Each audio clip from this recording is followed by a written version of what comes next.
Hello everyone, welcome back. Study ম্যাথমেটিক্সে প্রত্যেকে স্বাগত জানিয়ে পঞ্চম শ্রেণী থেকে পাঠ 14 পৃষ্ঠা নং 172 ভিডিও পাঠ নং 16 করব। নিজে করি 1 নম্বর অঙ্ক।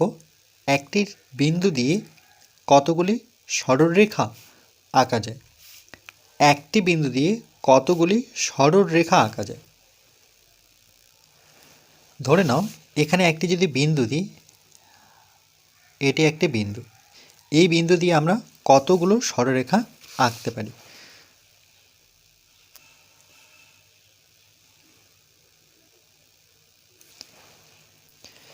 সরলরেখা সবসময় এভাবে তীর চিহ্ন দিয়ে প্রকাশ করা হয়। তীর চিহ্ন দিয়ে প্রকাশ করা হয়, তাহলে উভয় দিকে তীর চিহ্ন দিতে হবে। আবার এটি একটি সরলরেখা, কারণ কি সরলরেখাকে কখনো আমরা টেনে শেষ করতে পারি না, এই জন্য আমরা তার প্রান্ত বিন্দু মানে শেষের দিকে তীর চিহ্ন দিয়ে দেব। এবার এখানে একটি বিন্দু নিয়ে এই বিন্দুর নাম দিয়ে দিই এ, আর এই বিন্দুটির নাম দিয়ে দিই বি, তাহলে এ বি একটি কি সরল রেখা।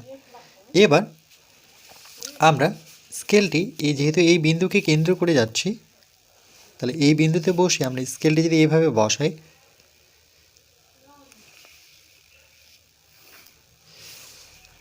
আর উভয় দিকে আমরা তীর চিহ্ন দেব, দিয়ে এখানে একটি বিন্দু নিয়ে সেই বিন্দুর নাম দিয়ে দিই সি, আর এখানে একটি বিন্দু নিয়ে এই বিন্দুর নাম দিয়ে দিই ডি, তাহলে সিডি কি একটি সরল রেখা।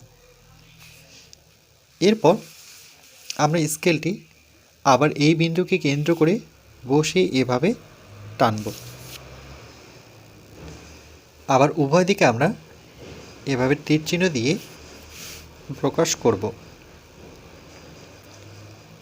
আর এখানে একটি বিন্দু এ বি সি ডি, তারপরে ই, আর এখানে একটি বিন্দু এফ নিলাম। এরপর আমরা আবার এই বিন্দুটিকে কেন্দ্র করে এভাবে একটি সরলরেখা টানব, আবার একইভাবে উভয় দিকে আমরা তীর চিহ্ন দেব। দেওয়ার পর এখানে একটি বিন্দু নিয়ে এই বিন্দুটির নাম দেব জি, আর এখানে একটি বিন্দু নিয়ে সেই বিন্দুটির নাম দিয়ে দিই এইচ। দেওয়ার পর এভাবে আমরা আরেকটি সরলরেখা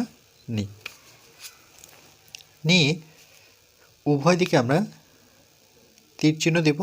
দেওয়ার পর এখানে একটি বিন্দু নিয়ে এই বিন্দুটির নাম দিয়ে দিই আই, আর এখানে এই বিন্দুটির নাম দিয়ে দিই সি।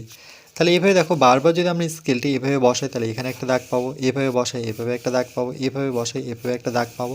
মানে আমরা পুরো জীবন যদি এখানে দাগ দিতেই থাকি, তাহলে কখনোই কিন্তু সরলরেখা একে শেষ করতে পারবো না। কারণ একটা দাগের উপরে দেখো আরও পাশাপাশি করে এভাবে দাগ দেওয়া যায়, আরও পাশাপাশি সরিয়ে এভাবে দাগ দেওয়া যায়। তাহলে উত্তরটি এরকম হবে যে সুতরাং একটি বিন্দু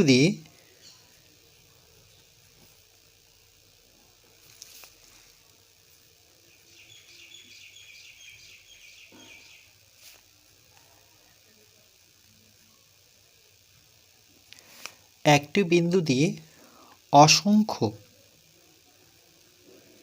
মানে যেটা শেষ করতে পারি না, মানে আমরা গণনা করতে পারি না, অসংখ্য হবে, অসংখ্যা নয়, অসংখ্য রেখা আঁকা যায়।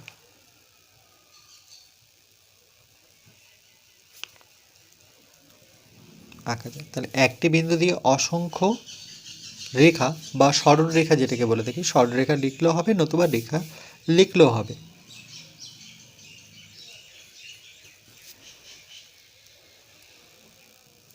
পৃষ্ঠা নাম্বার 164-তে ছিল, দেখো যে একটা বিন্দু দিয়ে কতগুলো সরলরেখা আঁকতে পারে। তাহলে দেখো এই যে একটা বিন্দু দিয়ে কতগুলো, এভাবে কিন্তু অসংখ্য সরলরেখা অঙ্কন করা যায়।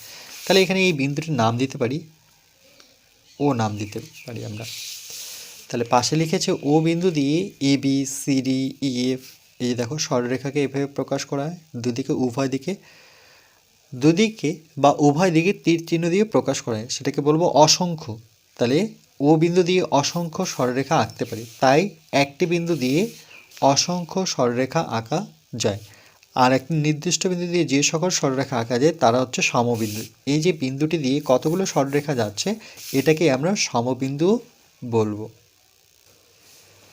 এরপর 2 নম্বর প্রশ্ন, দুটি বিন্দু দিয়ে কতগুলি সরলরেখা আঁকা যায়? তাহলে দুটো বিন্দু ধরে নাও, এখানে একটি বিন্দু নিলাম আর এখানে একটি বিন্দু নিলাম। তাহলে এই দুটো বিন্দু যদি আমরা যোগ করি, এই বিন্দুটার নাম দিয়ে দিই পি বিন্দু, এই বিন্দুটার নাম দিয়ে দিলাম কিউ। তাহলে স্কেল দিয়ে আমরা বিন্দু দুটো যোগ করব। দুটি বিন্দু দিয়ে কতগুলি সরল রেখা আঁকা যায়? যেহেতু সরল রেখা বলেছে তাহলে আমরা কি করব, উভয় দিকে এভাবে আমরা পেরিয়ে যাব, মানে বেশি আসব, যেহেতু সরল রেখা। আর সরলরেখাকে উভয় দিয়ে তীর চিহ্ন দিয়ে প্রকাশ করা হয়, মানে দুপাশটায় তীর চিহ্ন দেব। আমরা ইচ্ছে করলে আরও টানতে পারতাম। তাহলে কয়টি সরলরেখা পাচ্ছি? একটি। তাহলে এখানে উত্তরটি এভাবে লিখব, দুটি বিন্দু দিয়ে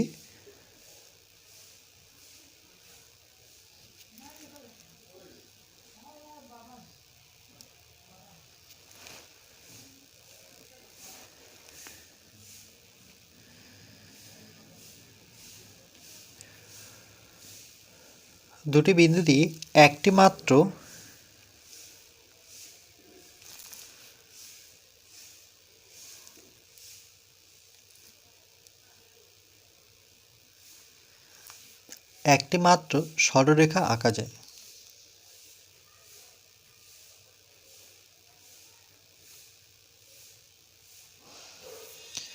সরলরেখা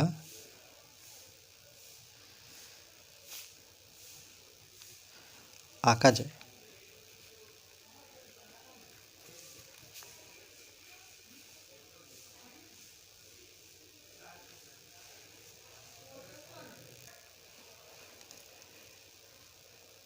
এ ও বি বিন্দু দিয়ে, এই যে দেখো পাশে এ ও বি বিন্দু দিয়ে একটি এবং কেবলমাত্র একটি সরলরেখা তৈরি করা যায় যখনই আমরা স্কেল বসিয়ে এভাবে স্কেলটি বসিয়ে দাগ দেব। তাহলে দেখো একটি সরলরেখা পাচ্ছি। এরপর 3 নম্বর প্রশ্ন, নিচের বিন্দুগুলো যোগ করে কতগুলি সরল রেখাংশ পাব? তাহলে এখানে যে ছবিটি আছে, এখানে একটি বিন্দু, বি বিন্দু, সি বিন্দু। তাহলে প্রথমে আমরা ই আর সি যদি যোগ করি তাহলে এটি একটি সরল রেখাংশ। তারপর বি আর সি বিন্দুকে যোগ করব, দুটো পেলাম। আবার এ থেকে বিকে যোগ করব, তাহলে কটি সরলরেখাংশ হলো? 3টি। নাম হচ্ছে এ বি, বিসি, আর একটা হচ্ছে এসি। তাহলে পাশে যে ছবিটি এঁকেছি আমি এখানে যোগ করে দিই, এ থেকে সিকে যোগ করব, আবার বি থেকে সিকে যোগ করব,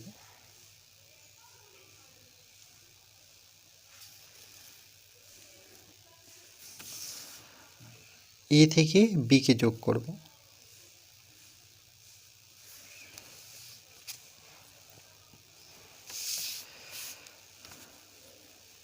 পাশে লিখব সুতরাং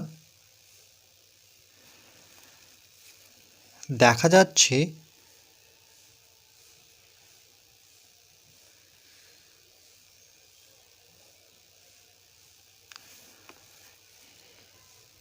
এ কমা বি কমা সি, এ বি সি বিন্দু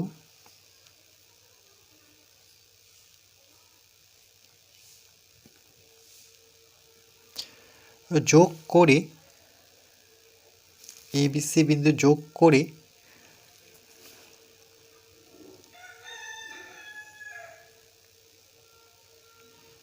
করে আমরা 3টি রেখাংশ পেলাম। 3টি সরল রেখাংশ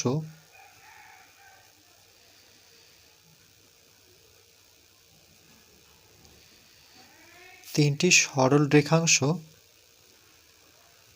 পেলাম।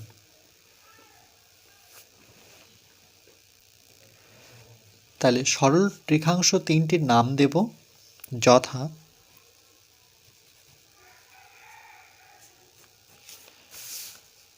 একটা হচ্ছে এবি,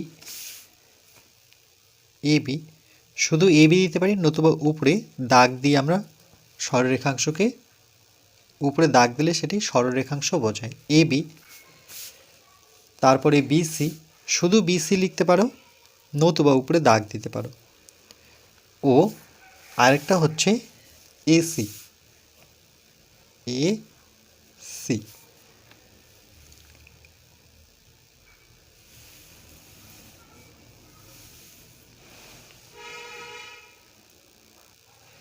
এরপর আমরা পরের ছবিটি করব। এখানে আমরা এসি প্রথমে যদি যোগ করি,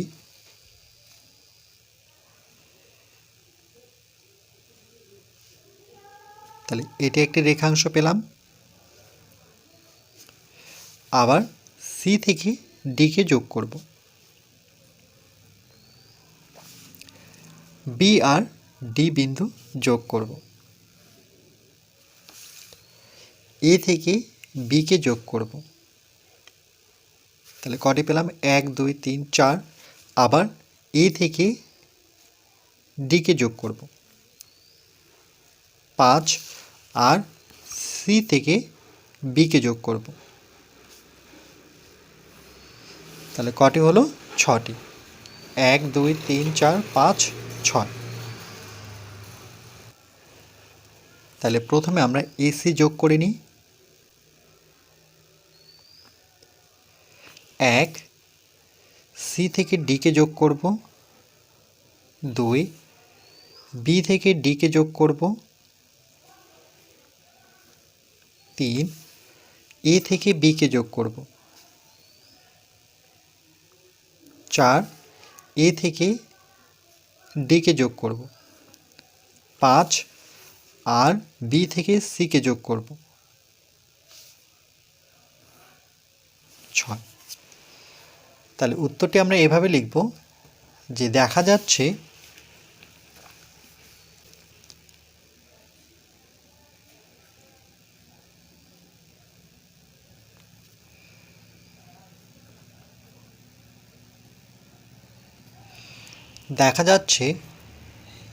এ কমা বি কমা এ বি সি, এ বি সি ডি।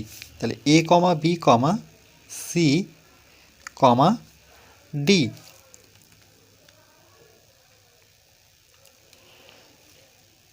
বিন্দু যোগ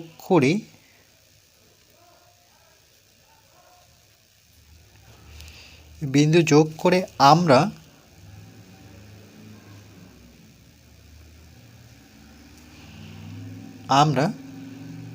ছটি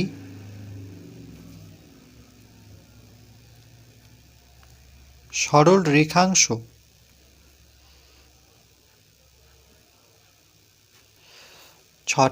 রেখাংশ পাব।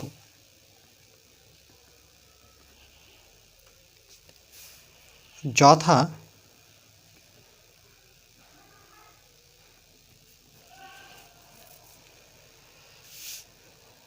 এবি, আমরা শুধু এবি লিখতে পারি, নতুবা উপরে দাগ দিতে পারি, তো এটার ক্ষেত্রে দাগ দিচ্ছি না। এবি, এসি, আবার এডি, এ ডি, তারপর সিবি, সিবি সিডি, সিডি, আর একটা হচ্ছে ডিবি বা বিডি। 1 2 3 4 5 6।